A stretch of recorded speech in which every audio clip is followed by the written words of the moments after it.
to share some thoughts, the Diaspora Network. Um, First of all, there's things have been going on. Has been on in Nigeria as per the the meeting is ongoing in the UAE with Nigeria delegates. Has been it's been what it's been vogue. I should use the word. And so many things have been happening in Nigeria. So many. How will I say it? Is it irresponsibility or it's so painful? I use that word. It's so painful of what we do here that's happening in Nigeria. As per so many things, people are hungry. We complain of that. People are hungry. People are complaining. Despite that, the government is not even helping matters. That encourage to UAE. I don't know what they are doing there. Seriously, if you ask me, for me, there's just no need. And back home again, you see killings, unnecessary killings. It's just so painful. This morning uh, I saw is a video now. Although I watched on that video again. Although it was outside anyway of bombings Kaduna, in Kaduna, southern Kaduna, precise.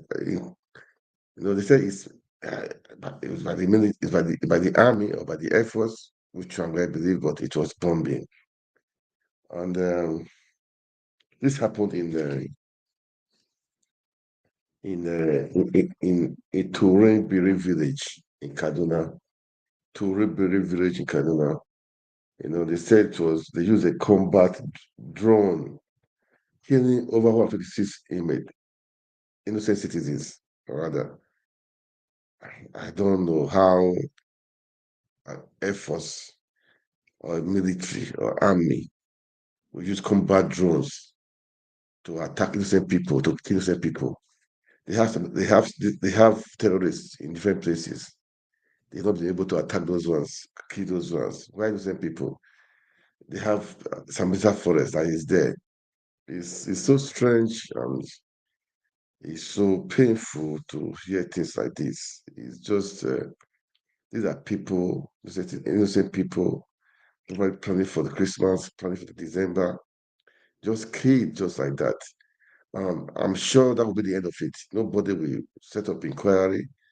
Nobody will even care about the family or about the people. This is a painful thing, and I just pray that something should be done, that Nigeria should wake up, and all this unnecessary killing should stop.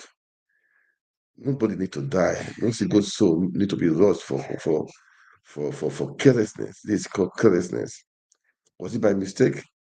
I don't know. It was just a few days ago, people were saying that the killings in South Kaduna have stopped. Then all of a sudden, I think after 2 days, we're hearing of killings. What do we say now? People were saying L5. Thank God that it's out of power. No killing had been recorded in South Kaduna. Everything had stopped, but all of a sudden, we heard killings in Kaduna State. They said mistakenly. How can you make that mistake? How can you make that mistake? I hope the government will look into it. That's what I'm saying. I hope they will look into it because this is irresponsibility. This is an act of high responsibility. I don't know how army will just wake up and did they have info? Did they have intelligence? Bad intelligence? I don't know. I don't know. This is for them to sort out. But I would say Nigerian government should set up a high committee to look into it. That is the truth. Not just they should look into it, man, and the offender should be punished. I hope this will not just be the end of it all. They will set of inquiry, nobody will hear anything. This was be happening, set of inquiry, but at the end of the day, nothing will be done. I hope this won't be the case, and I hope the set of inquiry, and I hope the right thing should be done. I just hope. I just hope. That is the truth. I just hope because this is painful. It's just damn so painful. Damn so painful. Anyway, what we say, what I will say, we need to do the right thing. Let me show you the images I saw are are not good. I will use that word. Not just good at all. Just imagine innocent citizens, killed for nothing, killed for nothing. And I hope the governor will not just be quiet. And I hope uh, uh, the people, the government will not be quiet. The federal government, the army, the intelligence should not be quiet about this. It's because this is just it's just too bad. Damn too bad. Damn too bad. Damn too bad. I don't know what they had. I don't know the intelligence they had. But thank God at least they have admitted that it was a mistake. They admitted that they did it. So, but there should be compensation. There should be many things should be involved in this thing. Man. The people that did it, they should not go punish, and we should rectify the mistake. We should try to rectify the mistake. We should do it. Nigeria government, all the people, all the people. That's a duty for you to do to rectify this issue. It needs to be done. But this is damn too bad. Damn too bad. And I just hope the need the people they did the needful. Okay. As for the wayside, I saw, I've been saying the Nigeria, the election, the INEC, all of them, they don't, they all need to be sacked. Not just be sacked, they all need to be, they all need to be, they can find a way out because what is happening in Nigeria is not, there is no INEC. INEC is APC. That is what I was. I should. That's what I would say. Because what happened in Kogi, what happened in Imo State, one would say INEC is APC. There's no need for election. There's no need for INEC. And Nigerians are quiet. They don't want to do anything. Look, guys, if you guys are quiet like this, I wonder the next election what it will be. It's just too bad. Uh, look, the way INEC is colluding with APC, we should all have to say something. We should keep on talking. We should not be quiet, okay? We should not be quiet. We need to get into talk, okay?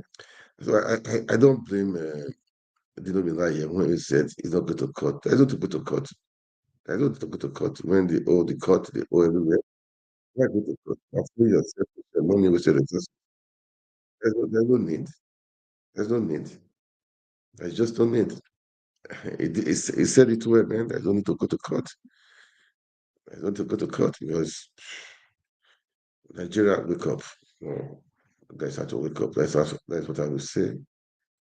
Just imagine this video now of in Kogi State. In Kogi State. INEC turn printing. Come on, man. I don't get it. I don't get it. This is this is a shame. This is Kogi State. And you want people to go to court for what? There's just no need. There's no need. There's no need. There's no need. So Nigerians wake up for don't let INEC They have ruined. They have ruined the system. They have ruined the system. But we should wake up, take our country back. That's all I have to say. Just imagine this what is happening. In Imo State, I heard the election sheets were already written before the in the morning, before the election even commenced, before they even did meditation. Just imagine. And people doing this wrong. I wonder how much they paid them. It's a shame. It's just a shame. How much were you paid to do this stuff? How much were you paid? It's just a pity, shameful that of hunger. The politicians are capitalizing on the hunger in the land to do nonsense because if you give people 5,000, 10,000, 100,000, 1 million, they will do nonsense. They will just do nonsense. That is what is happening. They're capitalizing using the hunger to perpetrate that evil. Well, too bad. Just too bad. Just too bad. We should all wake up, man. We should all wake up. I would say we should all wake up. That's what I would say. The country belongs to all of us. The annex chairman by now, I thought by now, he should be in the prison by now.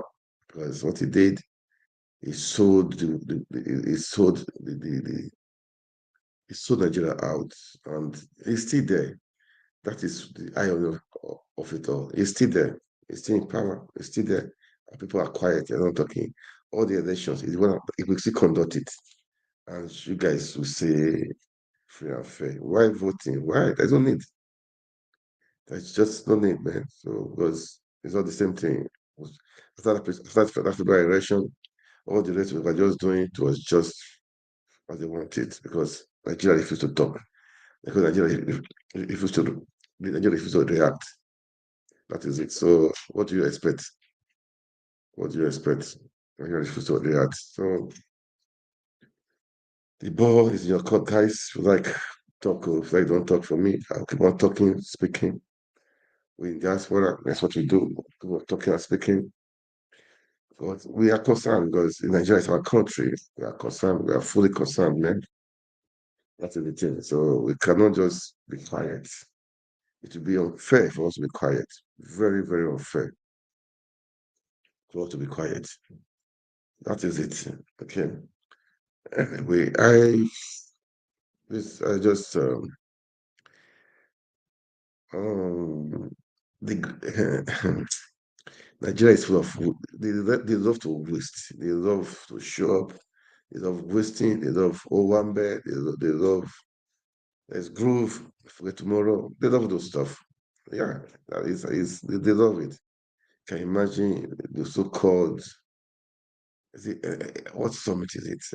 Do they need that summit? Went to Dubai, UAE with entourage of 1,411 for what? What are they going to say? I think they went there for shopping. It's Christmas time. They should go for shopping for their girlfriend, their wives and children. They should all do that. I'm sure that's what they went there. But people have different comments from everywhere, from PDP, from Labour Party, from the SNC, from different places, different comments. We do this thing. Every week they come up with different things, different narrative, different magic. Bunch of magicians. Nigerian politicians are they are both magicians. They cannot just stop in a week without coming up with something.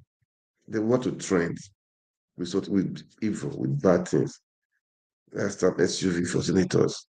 The other time, 300 million naira for a senator for Christmas gift, 200 million for House of Reps. The other time, renovation of the VP's office. The other time, come on. They love spending and they have no money. Borrowing to spend, borrow for consumption. When we suffer it, and Nigerians are quiet. Okay. Okay. Anyway, uh I will play the videos of some of the reactions from people, from different people. I love Aras TV. I mean, you should watch it. Let's listen to Let's listen to analysis from Aras TV. I'll play different parts. I will play different parts of it because that is it. I will play different part of it. I will just play some different part of it, different videos I saw. Okay, I'll play it. Let's listen to the analysis. Okay, it's just a shame. This is about 10 minutes long, I think. Yeah, about 10 minutes long. About 10 minutes long. Let's play it. Let's come back. We'll come back. Okay. All right, guys, just watch this and we'll come back. Nigerians, wake up. That's what I have to say. It's just a pity that we allow people like this to be in power. We did not vote for them, really. That is the truth, but that's how it is. Climate change revealed that Nigeria has the highest number of registered delegates from Africa, with over 1,400 delegates, making it the country with the third highest overall in number of delegates at the conference. While President Bola Ahmed Tinubu, who last year criticized the proposed emission cuts for Nigeria during the elections, was accompanied by 138 delegates from the State House, including Nigerian-Lebanese billionaire businessman Gilbert Shagori, who was named as a confidant of the president, elicited more reactions. Let's take a look at this video showing the moment Tinubu arrived at the conference before we take some reactions.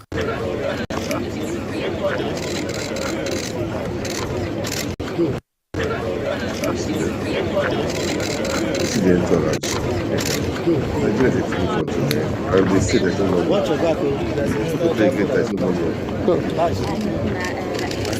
I appreciate some money. I'm not every night, every day rather.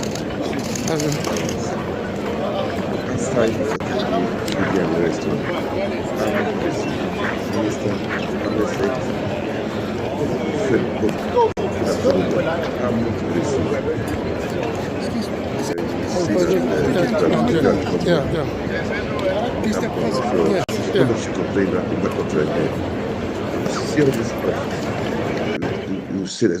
Well, this was sent in by our correspondent, Obietebe George, who you guys spoke with earlier, and you know, it has elicited a lot of reactions. Let's take this one from Peter Obi, who wrote, "In a twist of sad irony, let me congratulate the giant of Africa, Nigeria, for matching the great China with the same number of contingents at the ongoing COP28 in Dubai. Nigeria's contingent to COP28 totaled 1,411, the same number as the Chinese contingents, while China's budget for 2024 is about $4 trillion. That's about $2,860 per head. Nigeria's budget is about $33 billion. That's about $165 per head. China has a Human Development Index with a ranking of 79 out of 191 countries measured. And Nigeria has a low HDI with a ranking of 163 out of 191 countries measured. Nigeria has more people living in multi-dimensional poverty than China, despite China having 7 times our population." Well, let me take another one from Brother Bath. He wrote, "In August 2023, Ajuri Ngelale informed Nigerians that Tinubu has instructed the Ministry of Foreign Affairs to freeze the processing of visas for government officials who have no business at ONGA in New York, in line with his broader efforts to cut the cost of governance. In December, Ajuri Ngelale is seen among the crowd of officials that accompanied Tinubu to Dubai at COP28. COP28 is a 13-day event that will cost a lot more money in hotel accommodation than ONGA. It'll be nice for Nigerians to know how much is spent in sponsoring Tinubu and all that accompanied him at COP28. Tinubu and 2 ministers would have been more than enough for this trip in view of the current economic reality in the country. This just has to stop. I mean, this is the rhetoric everywhere, Rufai. I believe even last year at COP27, Nigeria had a small delegation rather. I think it was about 5 of them. If we have that picture up, we had a minister of, I think it was humanitarian affairs and a bunch of others. There it is. About 5 of them. And can you imagine? The number has doubled. If we can pull up a list of the ministers that were out there, we have Federal Ministry of Environment at 53, Ministry of Foreign Affairs 21, Ministry of Environment at 16, Ministry of Petroleum Resources at 12, Ministry of Environment and Climate Change at 9, Ministry of Environment and Natural Resources at 8, Ministry of Humanitarian Affairs at 8, Federal Ministry of Transportation at 7, Federal Ministry of Finance 7, Ministry of Niger Delta Affairs 6, Federal Ministry of Labor and Employment 6, Federal Ministry of Power. The list goes on, Rufai. But what got me also was the fact that the actual list, which had, you know, maybe the actual climate activists, if we have that, was a lot smaller. I mean, what do you expect? So this, it's clear and simple, it's a jamboree. And the part that I just only fault them for, I keep saying, is the fact that they didn't pick Ashwebi. Ashwebi? Yeah, because this is a Nigerian party in Dubai. Okay. You know, and I'm sure probably a lot of them wanted to go again because, you know, since it's now harder to get into Dubai, and this was what the government first said initially they will have fixed with relationship and, you know, interaction with Dubai. Nigerians in Dubai that have jobs are finding it very difficult. Some are coming back home because that problem has not been fixed. So maybe Nigerians that couldn't get into Dubai, they were like, oh, free party in Dubai. Yeah, okay, let's go. We'll just go on delegation. Boom. And you know they can't deny them visa because this is COP anyway. Audrey, what should also shock you, and that's why I was making a case for Anko and Ashwebi. That's the only part that's missing all of this. What should also shock you is the amount of money that we are now expending to the UAE economy. If the flight tickets alone cost close to $1 billion, how about hotel accommodation and ESTA code fees? So I subscribe to Bat, what he said. I think the government should print out how much was spent on the ESTA code of everybody and individual that went on this trip. And that's public accountability. And people should be able to trigger FOI for that. If possible, let's even start by writing FOI to demand how much government spent on that trip so we know for ourselves. Because even in New York, somebody cited, I heard that was how we had a lot of Nigerians too in New York. It's the sad reality of how wasteful people are. Vis-a-vis the economic situation. I'm happy Peter Obi talked about China. China that is even one of the biggest emitters. You can see we're at par with their delegation. But the Human Development Index of China is a whole lot better. China has brought a lot more people out of poverty. China has grown since they joined WTO in 2001. You can see where the Chinese economy is today. You can see the Chinese budget.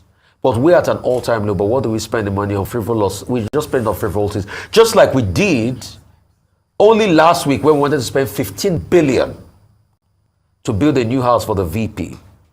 A country like Canada that does well economically, 24 Sussex Street, I keep telling that story, if not renovated in a while, the official home of the Prime Minister, because no Prime Minister there does it, because they fear the people. It's also obvious that these are leaders don't even fear the people. Daniel Bwala was, I think he put out something on Twitter recently where he was giving the breakdown of how much government officials collect in ESTA code.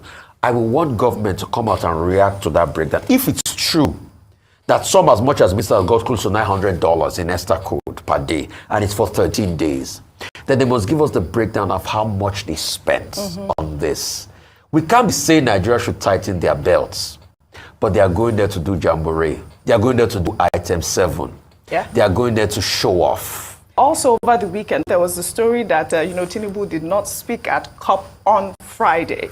Well, on Saturday, the president made a remarkable speech at the summit on methane and other non-greenhouse gases at COP28. Tinubu shared the platform with the president of COP28, Dr. Sultan Ahmed Al-Jaber, the United States Special Envoy on Climate, John Kerry, and the Chinese Envoy on Climate, Xi Zhenhu, where he pointed out that the world's biggest economies, the US and China, are the biggest culprits in greenhouse emissions. The earth has been injured, not by us mainly, by the big economies. And I'm glad two of them are here.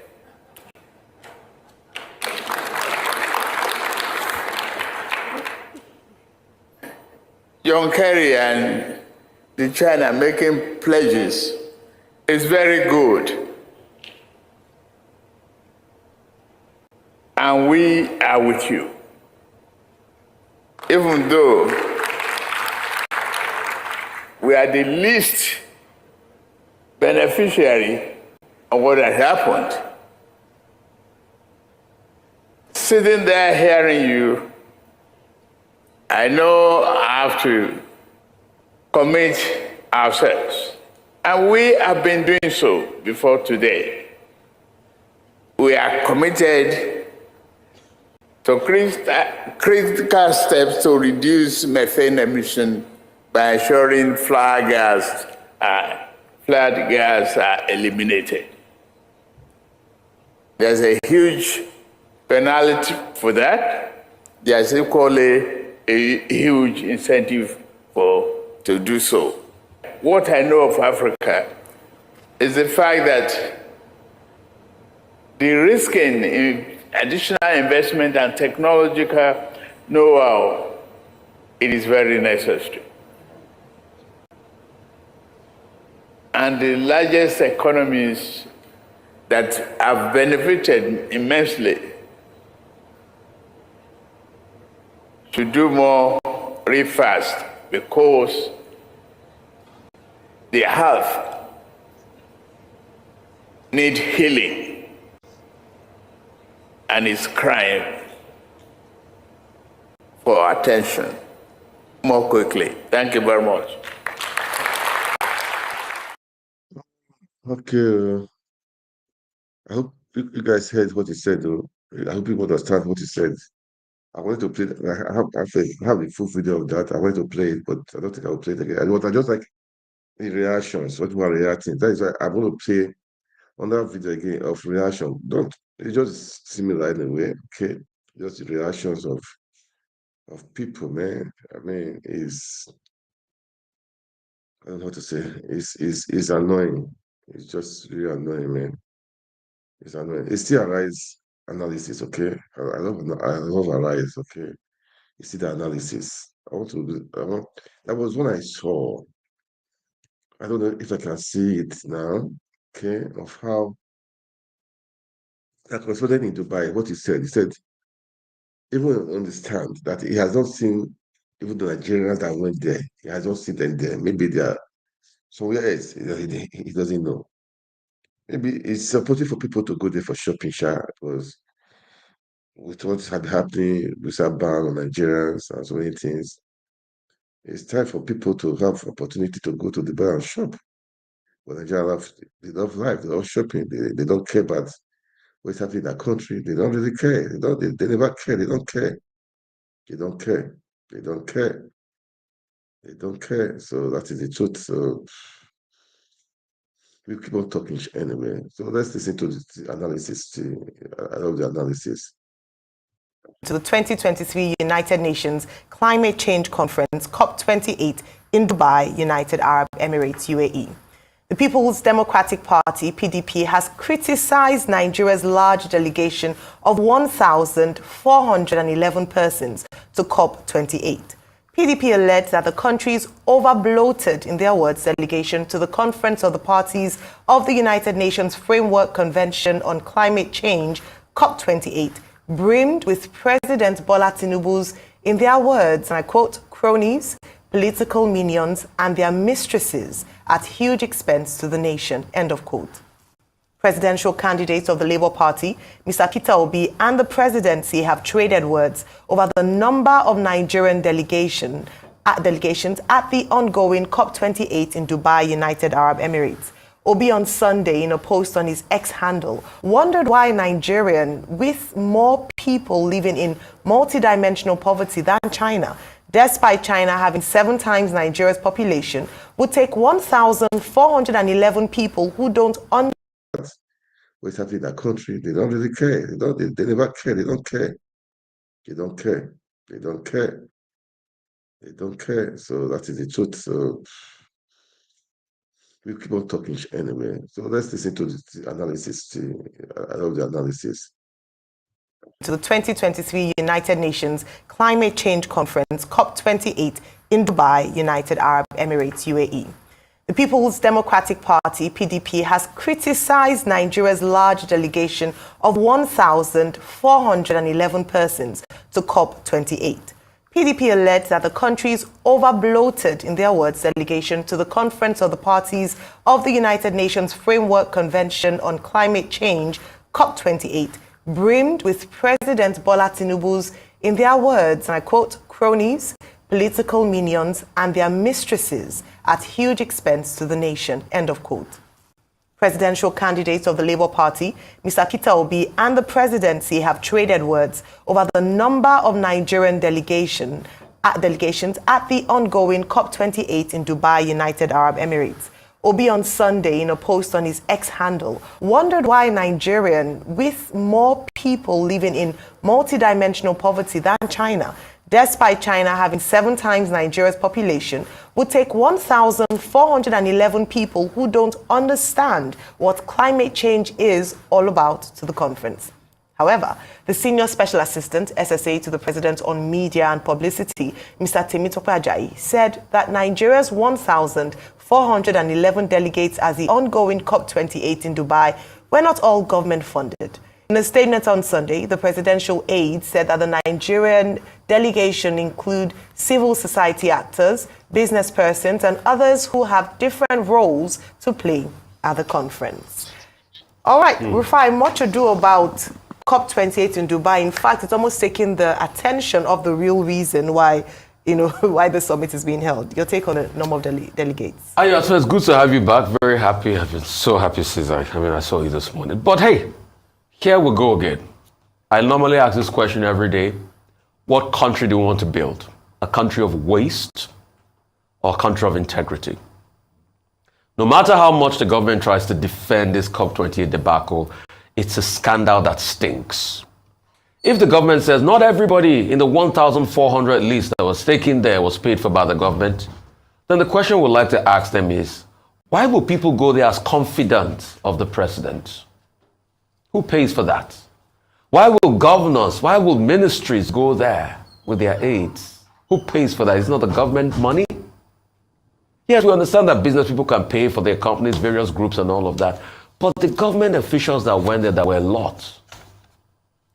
Why will people that we know have no business with climate change go there and do pictures on Instagram and videos? And it's been so many jamborees, many things on the offer like item 7.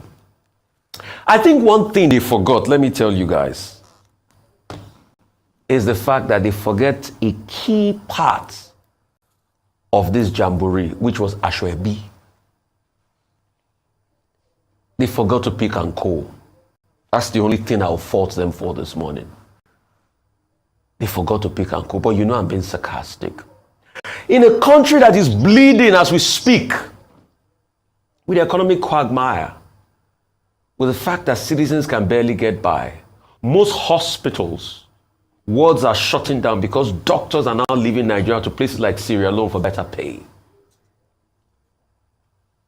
When will this administration say enough to all of this waste? Last week, it was 15 billion to build a VP villa. This week is COP. What will happen next week? Let us introspect.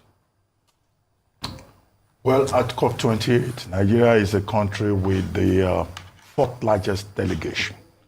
The hosts, the United Arab Emirates, they have over 4,000 delegates in their country, right?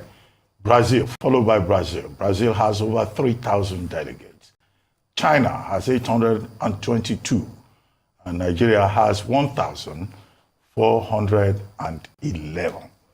Now, the explanation by the presidency is that this is not a jamboree, that, COP28 is a conference of parties that has attracted persons from the media, from civil society, businesses, state subnational, that's state governments, and also the federal government. And it's not everybody that is in Dubai attending this conference that is there at the expense of the federal government. However, the federal government delegation list itself, according to an investigation, I think by Business Day newspaper, runs into 590. From the presidency alone, 138. And then all other people going at the expense of the federal government, 590. Another report, I think in Punch, stated that 3 plane loads had to take people there. Now, the immediate indication is that more than half of the people that are in that Dubai are just there for a holiday at government expense. At a time when the budget 2024 of Nigeria is going to be funded almost 100% from borrowings. And this is why Nigerians are saying that, look, government should try to cut the cloth. Even in the UK, which is a far more prosperous country, the government, the Prime Minister is saying public institutions will just have to cut cost. But here in Nigeria, we're asking people to tighten their belts. Government is not tightening its own belt, which is why the criticism by the PDP and Mr. Peter Obi will seem to make sense.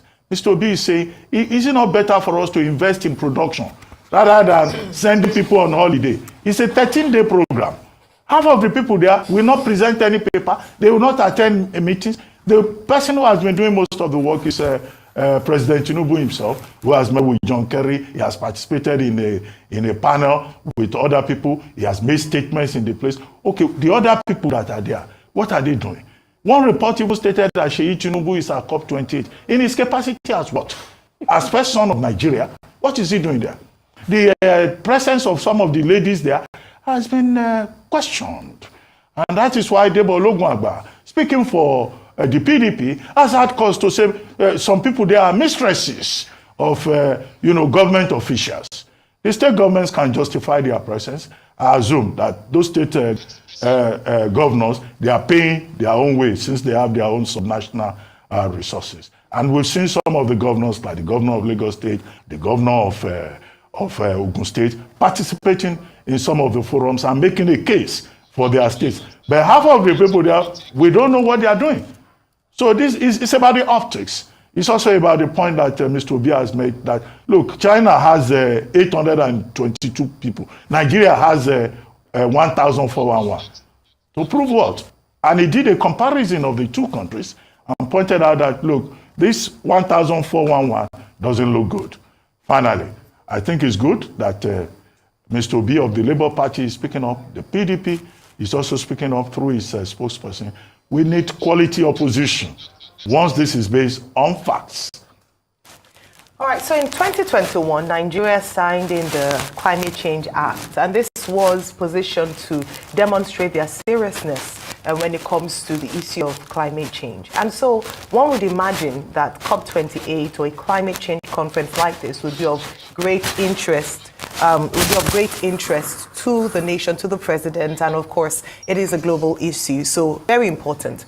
In fact, President Lula da Silva of Brazil justified the number of delegates he's taken to Dubai based on the fact that he came on board as president during his campaigns with a strong commitment to fighting climate change in Brazil.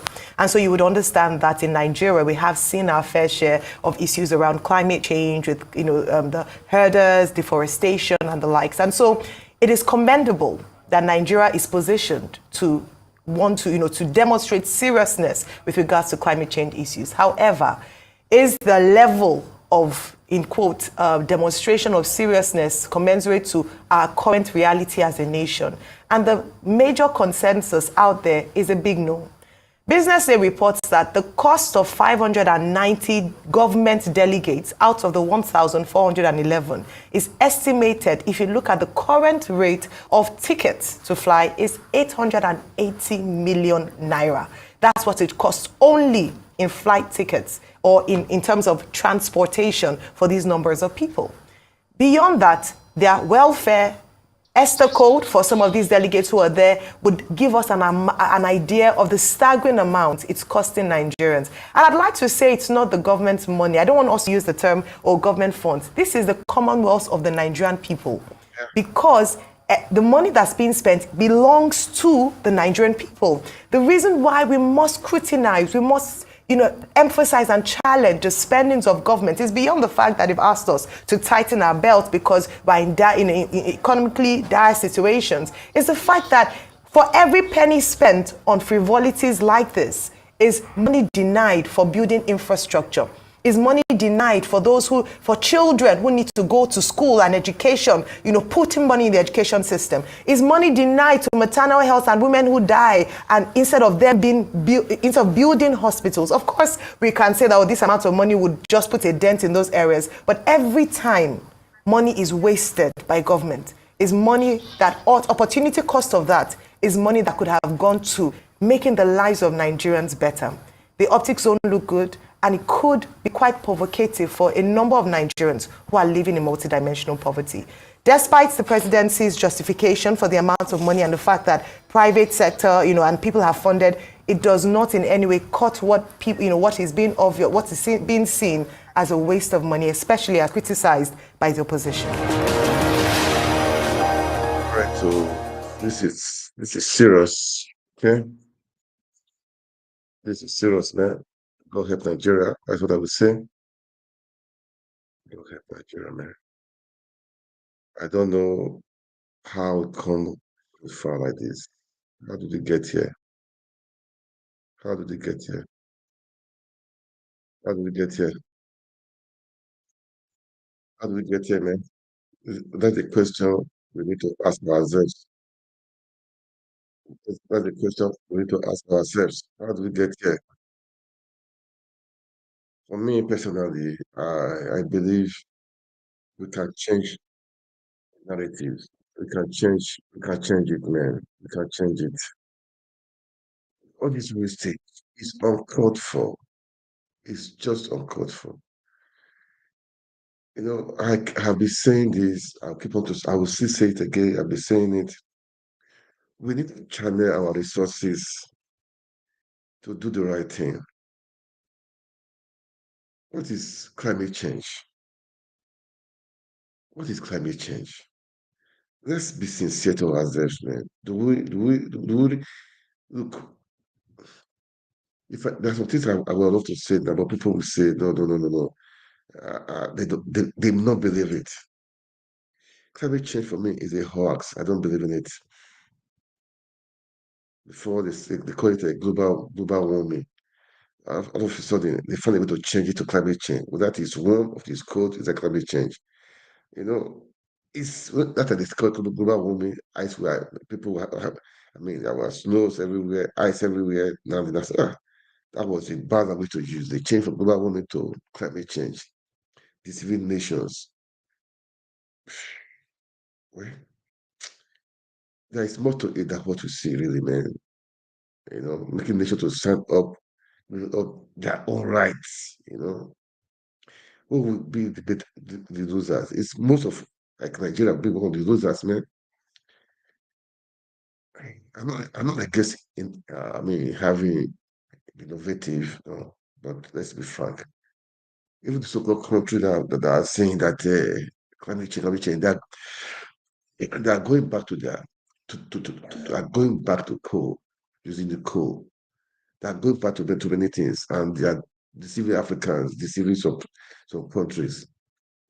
Let's not talk about that right now, man, because when we talk about that, it's another different ball game. But we should all wake up. We should all wake up, man. Sending 1,000 for level, I don't know how many, 400 and something, 1,000 delegates to. They could spend many days there, go pay extra costs to the most of I think 12 of them. Some people are just there for fun, not for anything, just for fun. Just for fun. Nigeria wake up when people are dying. I showed you in the village in Turikiri in Kaduna State, bombing there. Nobody say anything about that one. Nobody say anything. No, you say people killed. In a good society, the president is supposed to have, he will return immediately back to Nigeria and to find out what happened. Instead, this is a kid. They say combat drone. I saw there was a video I shared on my phone, my platform, but that was because I was an eyewitness. He said the bomb, they dropped a bomb. It killed some people, and some people ran away. So they came back, tried to rescue some people they killed. They dropped on that bomb again. What kind of intelligence military intelligence is this? Nigeria is so funny. As if Nigeria, the name is Nigeria is not, is it a comedy show? That's what I don't, it's not a comedy. It's supposed to be like the communities. I shed tears, I feel pain for people in Nigeria, how they survive. I see the doctors are living for Gambia, for Sierra Leone. Come on, why? Why? Because they've lost hope. They've lost hope. People are dying in the hospital. Nobody care. The elections, anyhow it is, one of the power got it all. And Nigerians are quiet. We must make Nigeria work again. If you check the below of the stream, making Nigeria work again. That is my slogan. Making Nigeria work again. I don't even the parties know, but making Nigeria work again. Nigeria got to work. People got to survive. We cannot do such encourage to Dubai for days. Who's gonna pay it? It's taxpayers' money. Even if the money is borrowed, it's still gonna pay it. It's because I will still pay it. It's gonna still pay it. What are they doing there? It's painful, man. It's painful. What do I do? Well, just down too bad, man. That's what I would say. Down too bad. Down too bad. Down too bad. For me personally, we should keep on praying for our country, praying for our leaders. I know they will have good head. They will lead well. That is the thing. For them to lead well. What am I going to say? That's how it is, man. That's how it is. Those people that were killed in Kaduna, they have to rest in peace. The family, first to bear the loss. But we should be careful next time, man. Please, let a high power committee be set up to look into it. And people found guilty, they should be dealt with, and the family should not be left alone. They should not be left alone. They should be compensated in a way. The money is not enough for a life that is lost, but they should be compensated mm, because it's just too bad. Mm, not too bad. Well, it's well. It's well. Guys, I will I will I will not go too much today. I will not talk too much today. I'm going to stop here for today, and I won't stop here for today, man. That is it. There's so many things to say, so many things that is happening, so many things, many things, so many things, and the politicians are just there wasting the money, wasting the money, wasting the money, wasting the money. People are suffering. Education is erodes, and well, that's how it is. So that's how it is. Okay, but we should all wake up. We should all wake up. Let's do the right thing. Let's do the right thing. Let's do the right thing. Let's do the right thing, man. Mm. All right, guys. I think I will stop here for today, and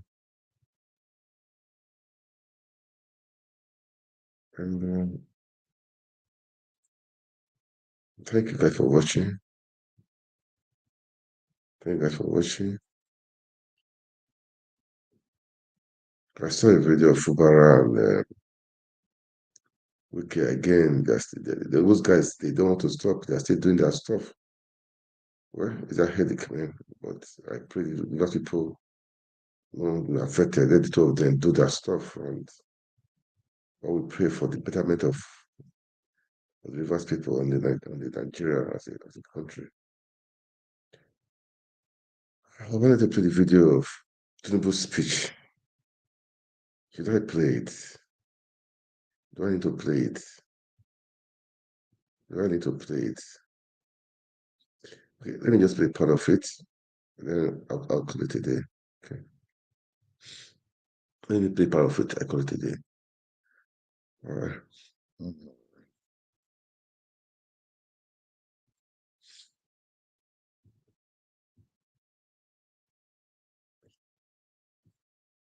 I won't play all. I'll just play part of this.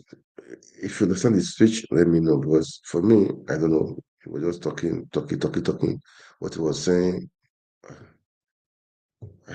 Man, I don't really know. I play part of it. I'm not ending this video. I will play part of it and I'll call it off. Well, thank you guys for watching. Please, as I said, always like, share, and if you have any comments, let me know. If you have the question, let me know. I mean, our always to make Nigeria work again. That's what I'm just trying to preach. Okay, make Nigeria work again. All right, so let's watch it. If you understand what they said, just write it on the comment. Okay. All right, guys. Thank you so much for watching. God bless you. God bless Nigeria.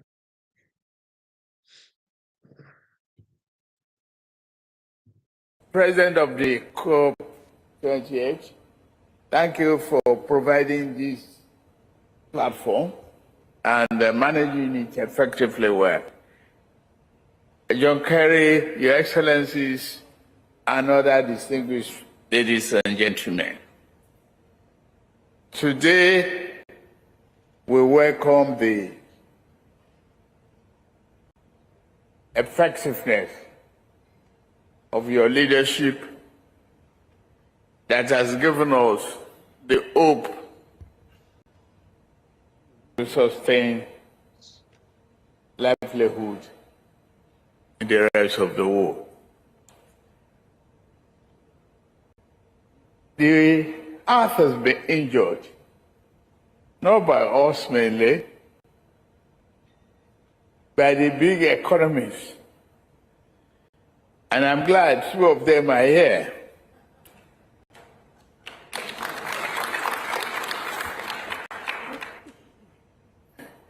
John Kerry and the China making pledges is very good. And we are with you. Even though we are the least beneficiary of what has happened.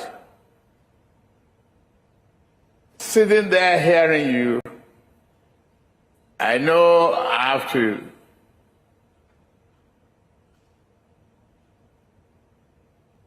commit ourselves. And we have been doing so before today. We are committed to critical steps to reduce methane emission by ensuring flood gas are eliminated. There's a huge penalty for that. There's equally a huge incentive to do so. The measures that we're taking here is a welcome development, no doubt about that. And we are with the leadership of UAE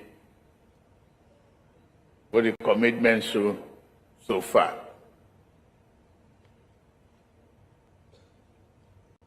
We are consolidating on the gas export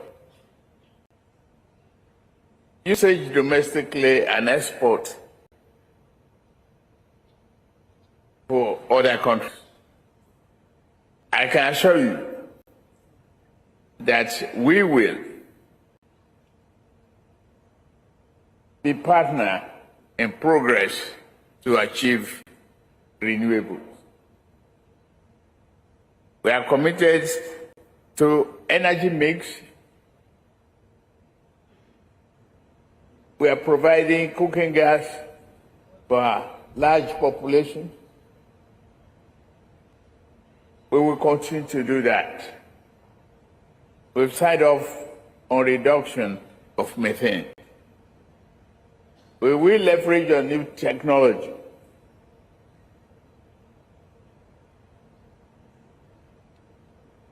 And we hope the two giant nations and the Emirates will be able to help us through. The Africa, what I know of Africa is the fact that the risk in additional investment and technological know-how, it is very necessary. And the largest economies that have benefited immensely should do more really fast because their health needs healing and is crying for attention more quickly. Thank you very much. Thank you very much, President Tinubu.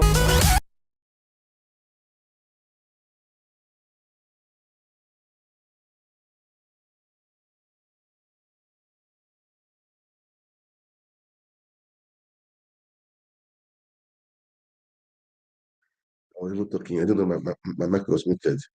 I didn't know that. I thought I wouldn't be able to play when I played. But anyway, that was what as I heard, the time was supposed to speak. He couldn't speak at that time. I don't know. I know there health issues. I don't know. It was said from there you go to for treatment. I'm not against that. So I pray for him. For his health, for good health.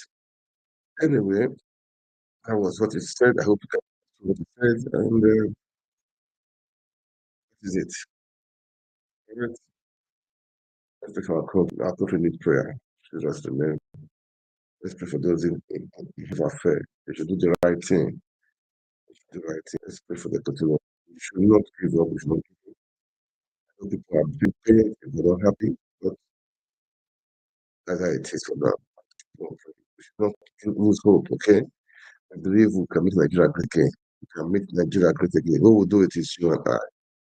Nigeria surely will be great again. Okay? God bless you. God bless Nigeria. And good night. Yeah, hello everyone. Good evening. It's always a pleasure to be here to relate on to things, for us to talk, to speak, for us to share ideas and know what is happening in our world. Well, it's been a beautiful day. At times I wonder the country we live in, man. It's just at times I say it's a shame to see what is happening. It's a big shame. I talk about Nigeria. At times people do. It's just a wonder. It's just a wonder. I don't know what is happening in Nigeria because it's just a pity, really, man. It's just a pity that to see what's happening in Nigeria is so painful. You know, you see politicians just doing their own things. They don't care. They are just doing their own thing. They believe they're above the law. They just believe they're above the law. You know. It's painful, really, to see what's happening in Nigeria. It's so painful. Every time you wake up, you see just drama everywhere, As a bunch of unserious people. The Nigeria National Assembly are supposed to be, supposed to be checkmating the executives. I don't know what's just wrong with them. How did we get so far? How did we get to this point? They've lost their reason of being National Assembly. This is not just about APC. This APC, PDP, Labour Party, those people that were present today in the National Assembly, I don't know what to call them, really, man. It's a disgrace and it's a shame. It's a big shame. It's just a big shame for what they did. They have ridiculed Nigeria national anthem. They have ridiculed Nigeria people. They have ridiculed the Nigerian nation. And the so-called president was there. Tinubu was there. Look, I don't really know what is happening in Nigeria, man. Everyone has been bastardized. The judiciary has been bastardized. Everyone has been bastardized. The system has been bastardized. People are just doing their own as they like. Who will save this country, man? Who will save this country? It's just a pity, and it's so painful, really, man, to see what is happening. It's just a pity. And it's so painful. It's so painful. Yeah, man. They've changed the Nigeria term now, right now, to their own nonsense, selfish, and interests. I don't know if Nigeria Assembly they're not bureaus. I don't know. I don't just know. It's a pity, and we should all wake up. We should all rise up, man. We should not be quiet. We should not just be quiet. Those people in the National Assembly, be you the party, APC, PDP, I don't care. I don't really care right now because it's like a disgrace. You guys are just a fucking disgrace, man. Are just a fucking disgrace. I don't. Look, you guys who have said there to check and balance and to fight for the people, to talk for the people, to speak for the people. I don't know why Nigeria is just like this. I don't get it. I don't know why Nigeria is like this. It's so painful, it's shameful. And God, what do I say? What do I say, man? What do I say? It's a pity. It's just a pity. It's just a pity that we are in this that we are where we are right now. It's just a pity. It's just a pity. But we need to save our country. We really need to save our country. We need to change this stuff. We need to change the system. We really need to make things happen. Man, we have to wake up right now, man. Because as I saw this today, we're talking of many things.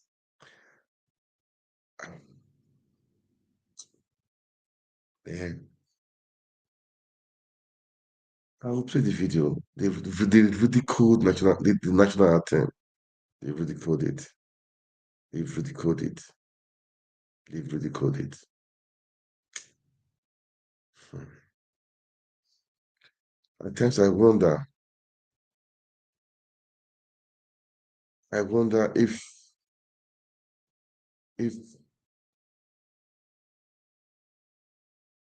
we are still, if Nigeria is still, if the leaders are still, how do I put it now?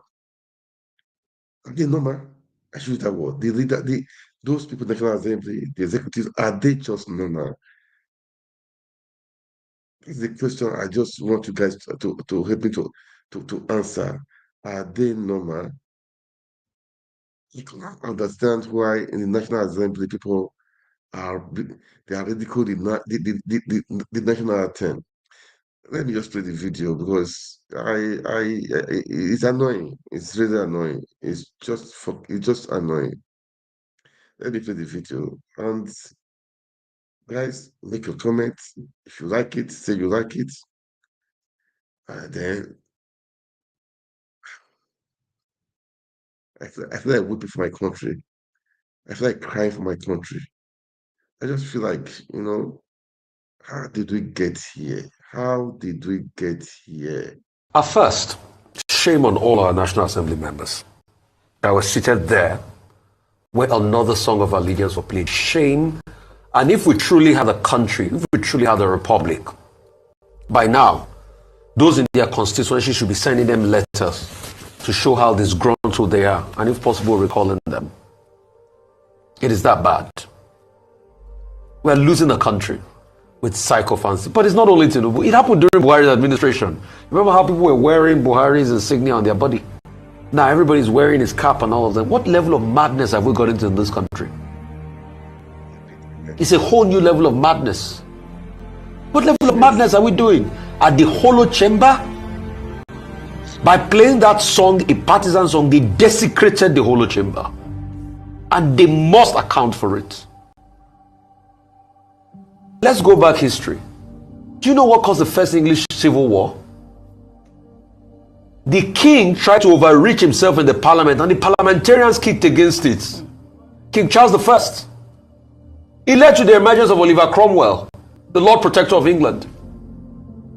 The parliament is for the people of Nigeria. Parlement. The meaning of the parliament is parlement, to speak on behalf of the people. Not to do political sentiment and hypocrisy or listen to songs of allegiance posed to a certain political party. And there were some other lawmakers that they couldn't talk. How would they be able to talk? Maybe we're telling Labour Party lawmakers, when they were part of those that collected the 160 million for cars, will they have the nerve to speak? We're telling lawmakers from other parties to discountenance that they didn't do it. But how will they be able to talk?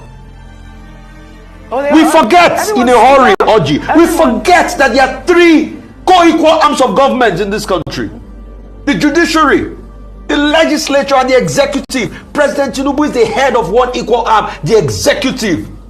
The legislature has the head of his own arm. But we have a legislator that don't even know themselves, and they are kowtowing to the executive. They are worse than copy and paste now. They are worse than rubber. They are hype men, as Big Wig called them. Hype men. So shame on all of them for not understanding that they are a co-equal arm of government in this country, and they are singing an allegiance song Well, all right. to the executive. You can see where we started. Yeah. It's a shame, eh? It's a big shame. It's just a shame. I saw the video. I was just ashamed. How did we get here? How did we get here? The question I need to ask. I don't know how. What happened? What happened, man? It's a shame. It's just a big shame. On your mandate we shall stand. Which mandate? Whose mandate? Who gave Tinubu the mandate? Student, oh God, man. If I think of these things, it gets me annoyed, man. It gets me annoyed. Because your mandate we shall stand. Who gave him the mandate? A stolen mandate? Who gave him the mandate? Stolen mandate. Who gave him the mandate? It's a shame.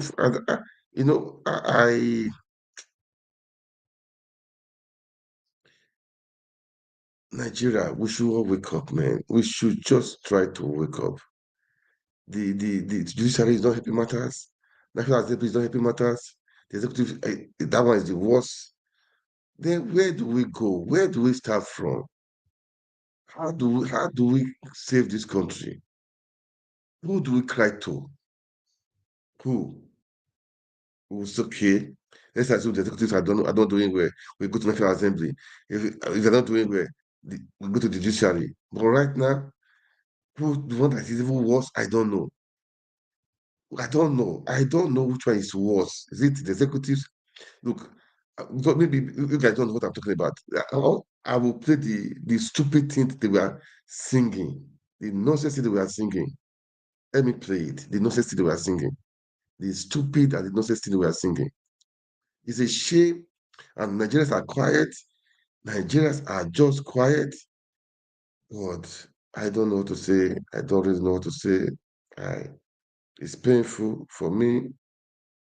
I don't know how we say it. It's just painful. I don't want to say, maybe I would say, I feel like crying, weeping for my country. I don't know. Should I say, I feel like I feel like weeping for my country? How did we get here? How did we get here? If you ask these people here, if you ask these people now, they cannot even recite the national anthem. They can't recite it. They can't recite it. Let me play it so as to hear what the nonsense we are saying, we are singing.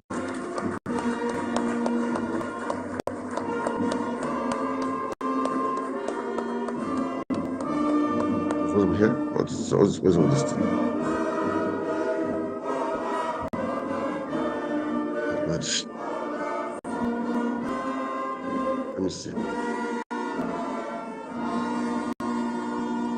don't want to hear now. Thank you very much. We thank you very much. I want to hear this stuff, the nonsense we are singing. Maybe it's better for me not to play it because it's a shame. It's a big shame. It's a shame. Your mandate shall stand. Your mandate shall stand. Whose mandate? Who gave guys the mandate? Let me remove it. Maybe there's no point. There's just no point. There's no point. There's no point. Maybe that is why the team refused to play. Because I wanted you guys to hear it. I want you guys to hear it. You know, it's a painful thing. Anyway, I just played that anyway to just, because it's annoying. What I want to play is, the judiciary has lost its value. There's no for the judiciary because you go, you're wasting your time. That is why I posted a video today of Dino Milai saying he's not going to court. To go and do what in the court? To go and do what in the court? Waste of time. There's no need. There is just no need because if you go to court, that's what they told you. They've been saying after they say go to court. They will say the court is the last hope of the communal, which is never the last hope, which is never. It used to, I think it used to be, but now they've criminalized everything, criminalized the system, criminalized the National Assembly, criminalized the judiciary. Nigeria is like survival of the fittest. Like survival of the fittest. It's a pity, man, and it's painful. What do we do? Keep on pushing and moving on, but we will serve the system, man. We will serve the system. Guys, listen to what he said. Just listen to him. He said it's not good to court. There's not to go to court. It's correct, man. It's correct. Let's listen to him. Because I don't have much this time to say. But there are so many things, annoying things, annoying things, annoying things, annoying things. So much things are annoying. Well, I'll do it for you guys to watch, and I'll come back. Even the governor, the Labour Party candidate of in Imo State, governor candidate of Imo State. If I have the time, I'll play this video too. We lost hope in the system. We lost hope in judiciary. What do we do? Well, Nigerians, the power is in your hands. The power belongs to to the people. That is what you should know. The power belongs to the people. I will stop at that. I will stop at that. Let's see to the Milaya. Let's see to the Milaya. Oh man, go help Nigeria. Go help Nigeria, man.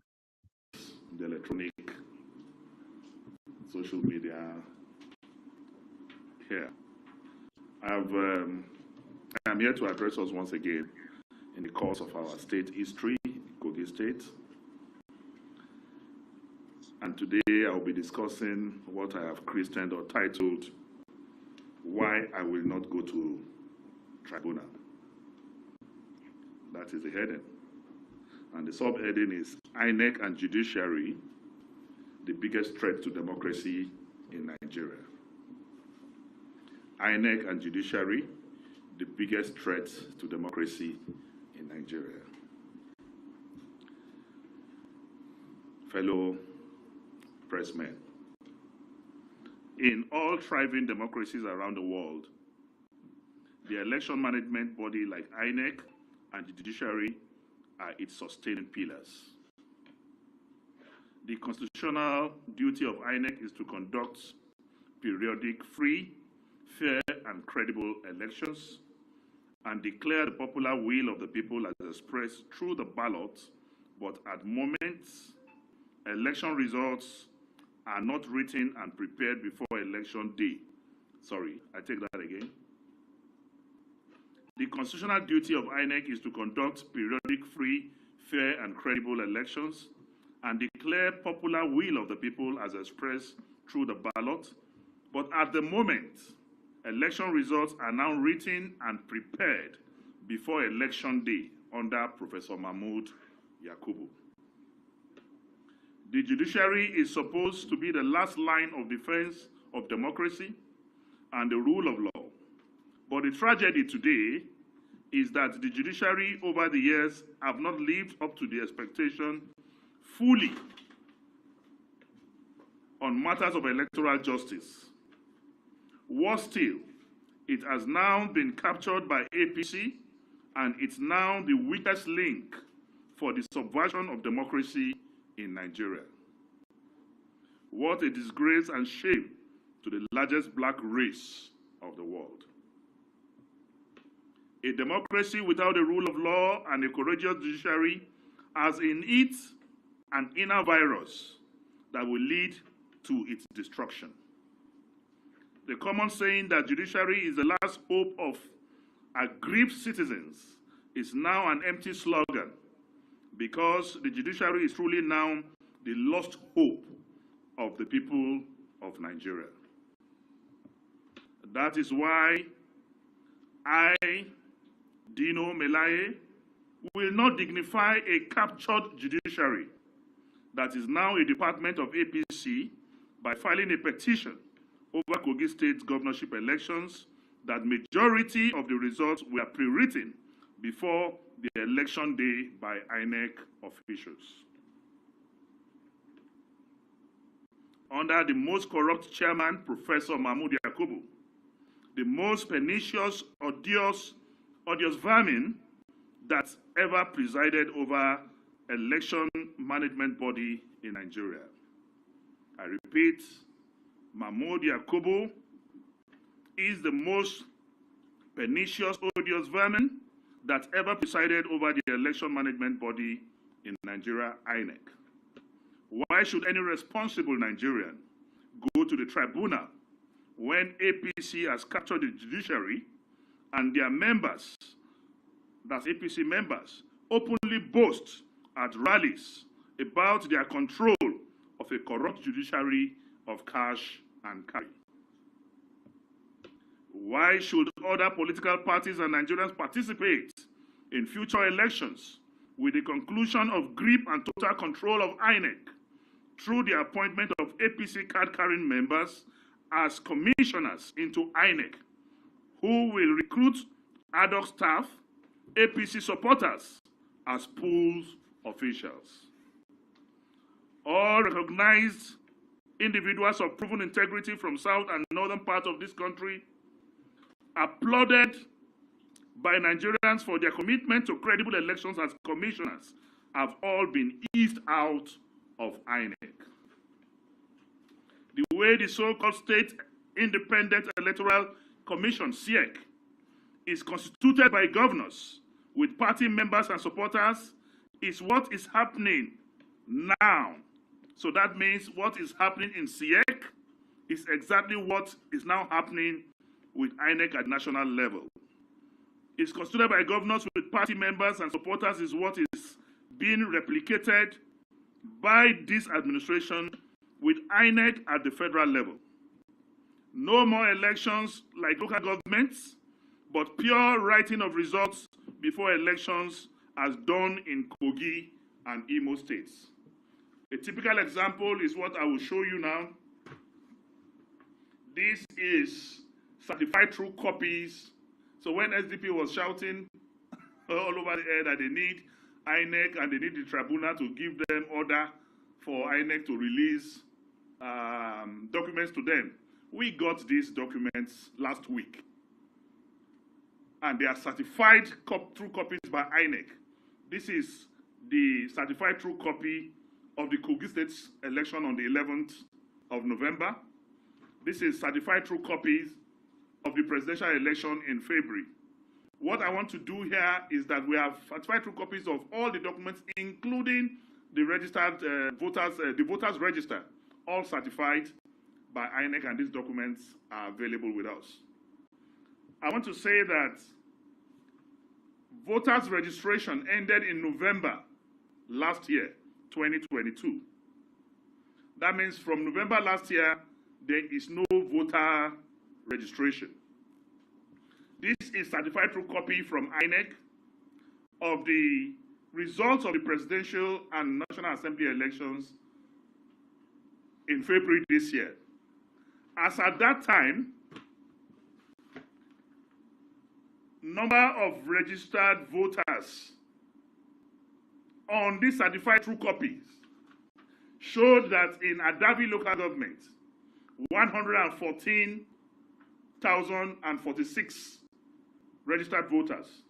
Showed that in Ajakuta local government, 84,614. Showed that in Okene local government, 140,452. That's the registered voters as at February, as imputed on this certified true copy of INEC results for the February election. But in the certified true copy for the November election, you will note that registration of voters stopped in November 2022. So what we were given in February 2023 on this certified true INEC document is what I read. But on the same INEC certified results of the 2023 November 11 governorship election, the number changed when voters registration already ended last year. On the face of these documents now, for the November 11th election, you remember I said it was 114,046 for Adavi, but in this document, it's now 114,663 inflated. In Ajakuta local government, for example, in February, voters registration was 84,614, while in the November election is 96,504, an increase of over 8,000. In Okehi local government, the same thing. In Okene local government, it was 140,452 in February. But in November election, Okene was inflated to 151,242, an inflated number of 110,987, and this was done in 17 local governments. So the question is, if voters registration ended November last year, and the February results showed the number of registered voters as at February this year, where did the additional figures inflated in November came from? After all, there has been no voters registration since November last year. Voter registration is a ceremonial thing that parties take very seriously, politicians take very seriously. So whenever it is announced, we normally mobilize our people to go out and participate in registration. The last time such exercise took place was in November 2022. But because they have increased or allocated votes that were beyond the registered voters, so they had to up the registered voters up to justify. If not, the votes will be more than registered voters. That is the kind of corruption, fraud that INEC did. And these are certified true copies of documents from INEC showing disparity between February and November. Meanwhile, there is no voters registration. What future do we have of democracy when the judiciary is captured during the bidding of APC, as the world is seeing happening across Nigeria, wherein judiciary is now used to overturn the people's verdict for APC in Kano, Nasarawa, Plateau, Zamfara, and many more states in the days ahead. The capture of judiciary signals citizens' possible resort to self-help, and that is dangerous for our society. That is how democracy dies, when political elites repudiate or reject the norms and values on which democracy is practiced, and the judiciary is captured and unable to do electoral justice. The Presidential Election Tribunal judgment was written in partisan stationery. The CTC of Kano gubernatorial appeal significantly differed in the whole section from verbal judgment delivered by the Court of Appeal.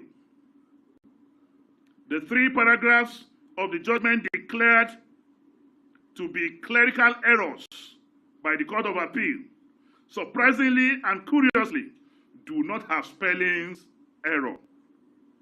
Does it mean that clerical error do not have meaning again? Because if you say something is a clerical error, and in the 3 paragraphs, no single spelling error, as the definition for clerical errors changed, we all know that it is easier to recite after taught judgments than to rewrite well-considered written judgments. And this is actually a big shame. You can see that Labour Party have no judgments. The Labour Party cried out yesterday that they were not given any judgment. They asked for judgment, and they said the judgment of the PDP will suffice. And it is laughable that in my elementary knowledge of law as a law student or a graduate of law, I know that grounds, when you make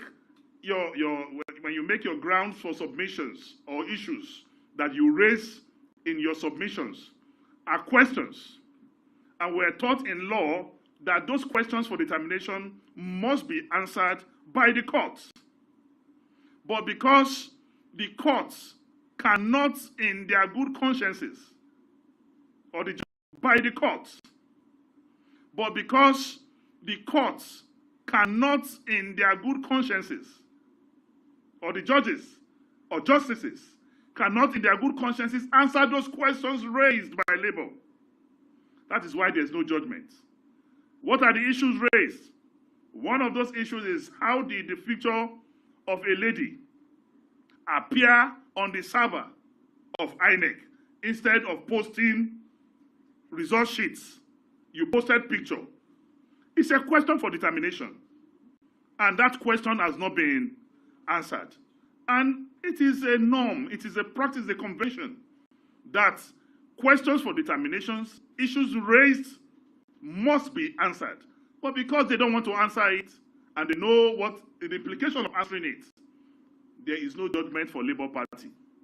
We all knew that Labour Party is a different party in that matter. PDP is a different party.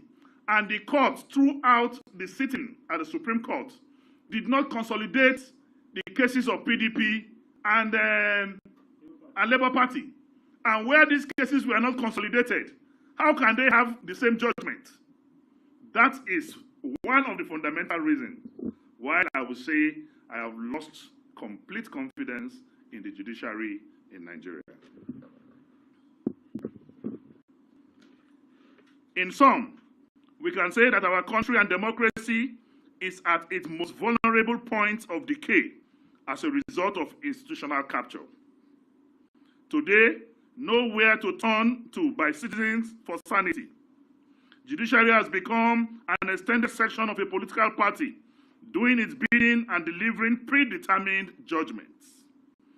The fingers of providence will continue to write its verdict on the walls of our judiciary as the biggest threat to the survival of democracy in Nigeria.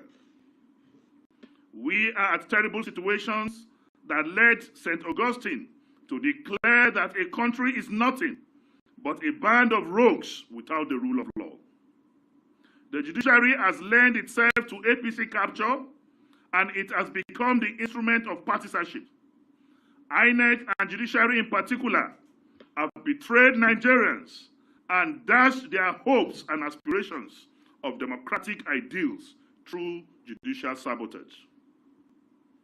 We can all now see what the scholar Mutensky meant when he warned that there is no greater tyranny than a tyranny that is perpetrated under the shield of the law in the name of justice. Conclusion. Fellow Nigerians and gentlemen of the press, in the light of the foregoing, I, Senator Dino Melaye, have decided in good conscience not to submit myself to the judiciary that has become an instrument of political tyranny. Just as Pa Awolowo declared after the 1993 rigged elections, when asked why he refused to go to the tribunal, our sage, Obafemi Awolowo, said that he will not because the judiciary is corrupt and will not do justice. I will not go to court because justice has been murdered by the judiciary in Nigeria. I repeat, I will not go to court because justice has been murdered by the judiciary in Nigeria. Finally, may I use the opportunity to call on all opposition parties in Nigeria to forthwith boycott all future elections unless and until the current INEC constituted by APC members is dissolved and a new set of non-partisan chairmen and commissioners are appointed into INEC. Further participation by opposition parties in future pre-written election results, further participation by opposition parties in future pre-written election results under a morally and ethically challenged Professor Mahmood Yakubu Electoral Commission amounts to giving legitimacy and credence to the continued rape of democracy in Nigeria. I hereby call on all political parties to boycott future elections in this country until Mahmood Yakubu and the corrupt commissioners of INEC are completely dissolved and a new credible INEC constituted. That is when we can have democracy. If we fail to do that, participation by political parties will mean legitimizing, endorsing, and promoting the illegality that is ongoing. So I call on all political parties to boycott future elections and allow them to run a one-party state, because our non-participation will definitely will definitely deny them the legitimacy they need to carry on. So we call on the whole world, we call on international communities, we call on NGOs, CBOs, Nigerian Bar Associations, we called on the Nigerian Medical Association, on the Nigerian Labour Congress, to save Nigeria and save democracy. Because because INEC and the judiciary, they have murdered democracy in this country. They have become appendages of APC, and results are written even before elections. The National Assembly will have to stop keeping silent in this very satanic issue. The battle to salvage our country from these economic cankerworms and financial scavengers is a battle of no retreat, no surrender. We will continue to speak. We will continue to protect our democracy by asking for the right thing to be done.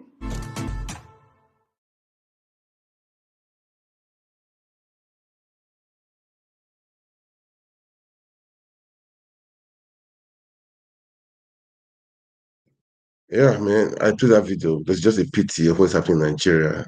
The judiciary is a letdown. The National Assembly is a letdown. The elections is a sham.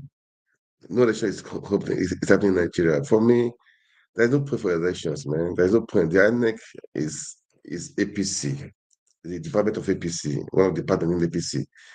So there's no need for elections. Why are people voting? In Imo State, the same thing. Kogi State, Bayelsa State, all the states. So there's no point for voting. For me, I would say, guys, boycott elections. There is no need. This INEC body should be dissolved. The so-called INEC should be dissolved. And everything needs to be changed. INEC is not, they are APC carrying members. So I don't know why guys waste your time. For me, with Dino, I stand with him as I say he's not go to court. There's no need to go to court.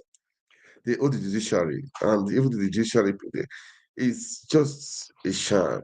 Everything is a sham. That's why they tell you go to court because they know that nothing will happen. They are so bold, they are so proud, and all these people they are so free, and Nigerians are quiet. I don't know. Nigerians are so quiet. They like it as it is, which is too bad, and they are suffering and smiling.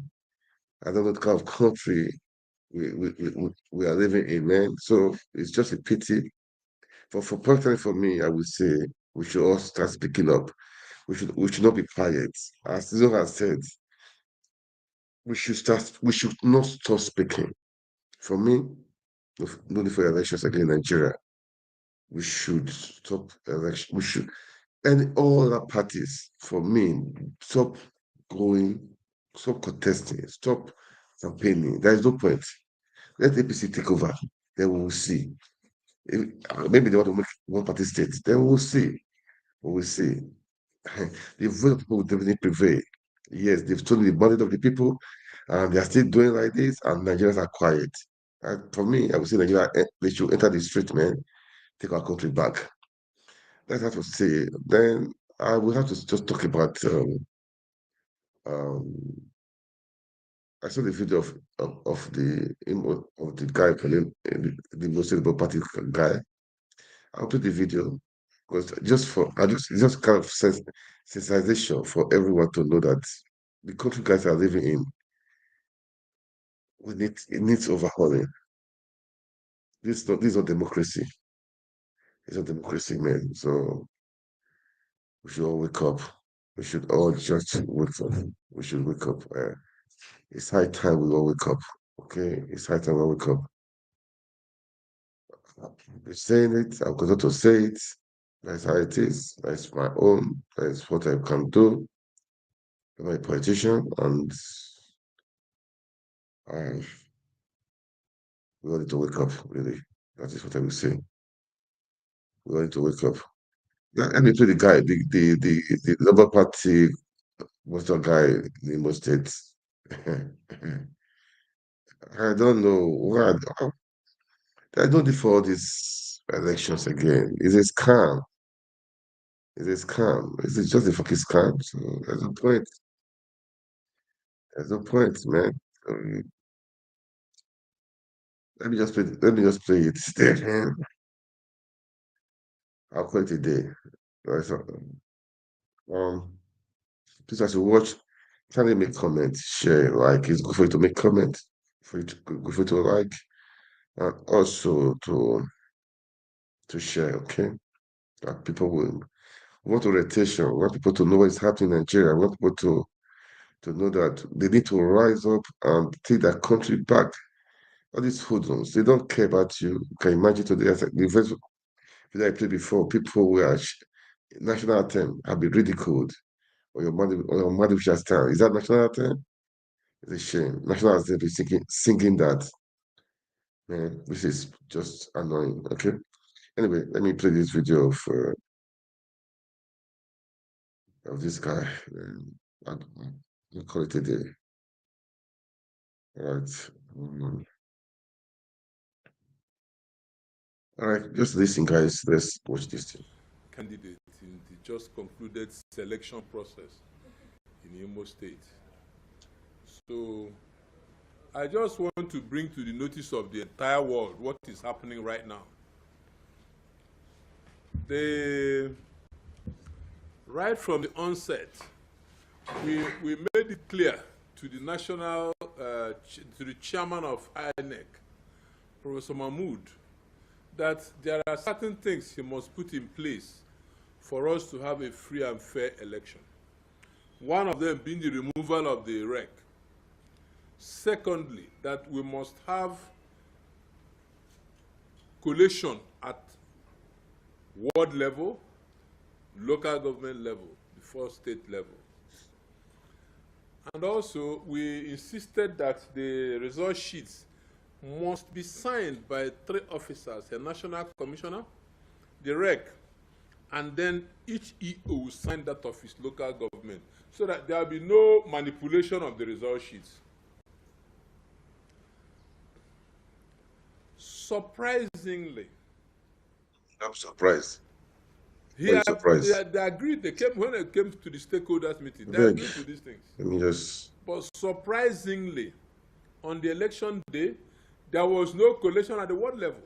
Even in some local governments, there was no collation. They moved everything to the state. And then, where in those areas that you had insecurity, where there was no election whatsoever, results were collected. There was cluster voting in Osun, and then even the Attorney General of the state on television that the whole world watched, he confirmed that he moved people with 80 buses from Owerri to Osun in an election where they said there will be no vehicular movement. And then, in front of the returning officer, gentlemen, it's unimaginable that Bayelsa State, with 8 local governments, took 3 days to collate. Imo State with 27 within 2 hours, in spite of the insistence of the Labour Party chairman, Barrister Kadunna, that there were irregularities which should be looked into before collation would start. Even when the man was reminded, that's Nigeria is secret. When the man was reminded, Nigeria is what said. Look at what Professor Oti said. The man was so angry that nobody should mention Professor Oti, that he's not Professor Oti. You know, they'll try to show him that there was a good example, that there was somebody who stood up for democracy, whether he could do the same. The man was so enraged. I was shocked. I was watching the television. I couldn't believe that somebody who went to primary, secondary, university, got up to the level of a professor, could do that on national television even. So, but Nigeria, this is where we are right now. And then before this election, people were telling me, how can you go and run against a governor who had 27 over 27? And I said, well, somebody has to do something to showcase what is going on, what Nigeria has become. You know, so I went through it, and I'm apologizing to Imolites.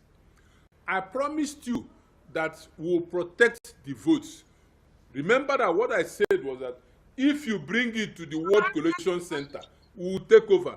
It never went to any Ward Collation Center in Imo State.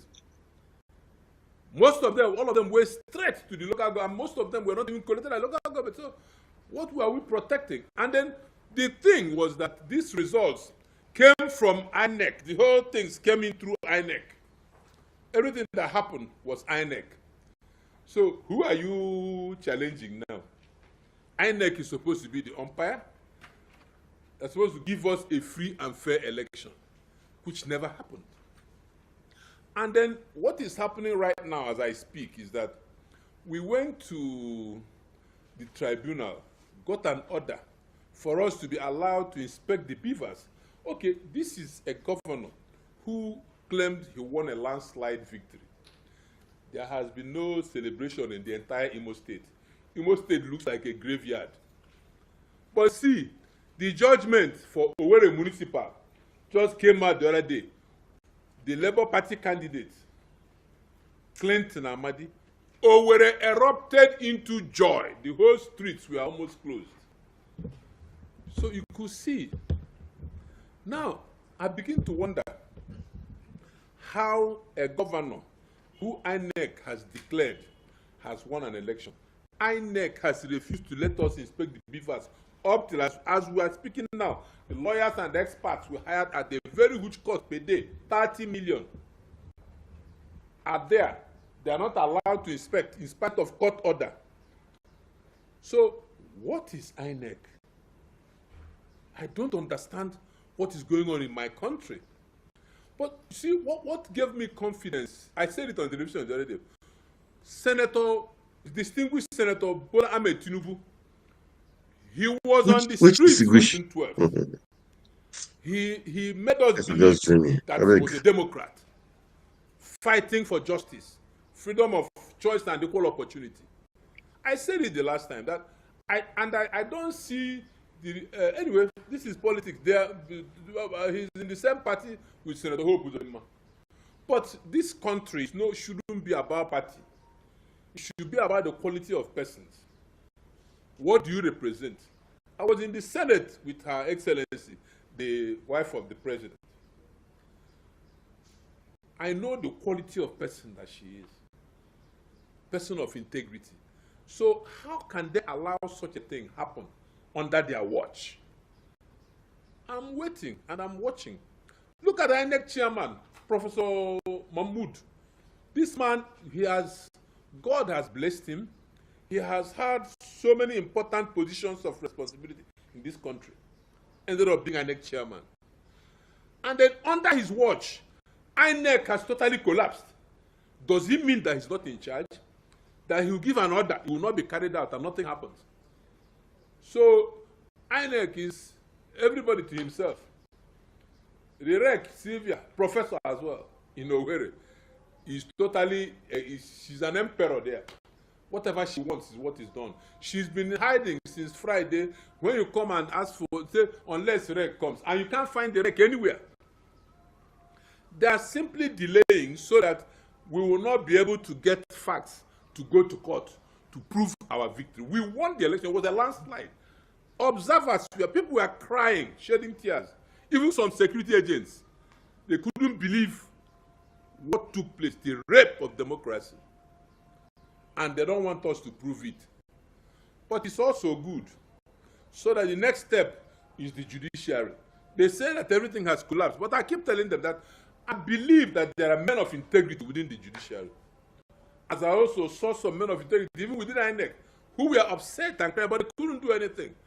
So, this is open knowledge that in Imo, they've been cutting heads. Look at, I was attacked and shot at. I was going into a church for a program I was invited to in Obiezina. My bulletproof car, if I wasn't in the bulletproof, I would have died. This story would have been different. I was shot at.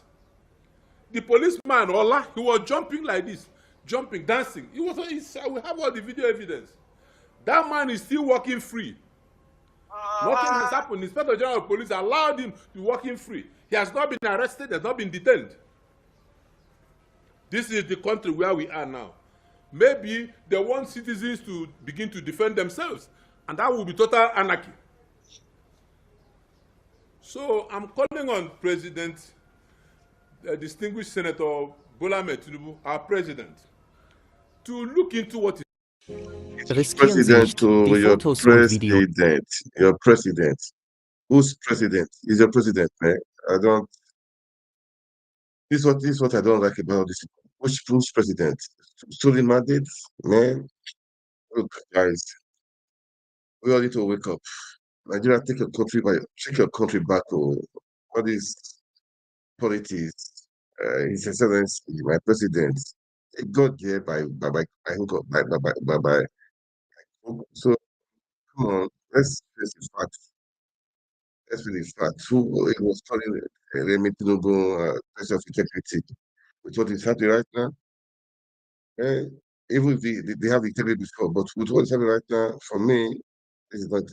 There's nothing like integrity, man. They don't deserve to be called Excellency, His Excellency, Your Excellency. They don't deserve it. They don't deserve it. They don't deserve it. They don't deserve it.